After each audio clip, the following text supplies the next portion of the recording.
Well, the Bolsheviks come to power, and then they're going to apply these rules as well. When they do come to power, they're very weak because Russia's been devastated by World War I. And then the Bolsheviks don't win their own bitter civil war until 1922.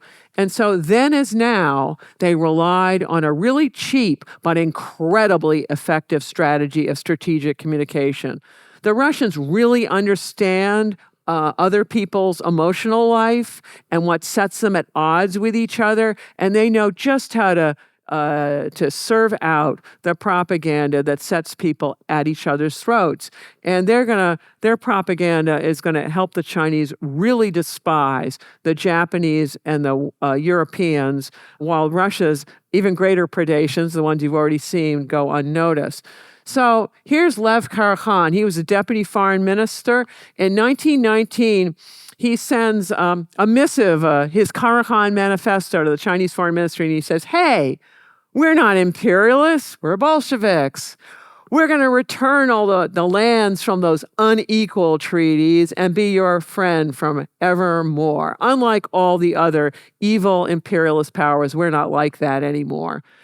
And so the Chinese are looking at this and thinking, wow, here are the Bolsheviks who've gotten rid of their imperialistic government. They're putting together their shattered land. And so this offers hope to the Chinese that they can do likewise. And it's a model potentially to follow and a mentor who might help them. Except here's the detail. When the Bolsheviks started doing better in their civil war, they really dialed back what their offer was. The original offer was tear up treaties, China gets all territory back, no payments necessary. Under the new version of the Karakhan Manifesto, which the Russian Foreign Ministry goes and telegraphs to the Chinese Foreign Ministry, I've seen the document, or at least a certain copy of it in the archives in Taiwan. They send it back and say, we're willing to talk about these things. We're going to hold some negotiations. Well, the facts are they didn't return these concession areas to the mid-20th century, 1950s, after the Westerners had returned almost all of their concession areas.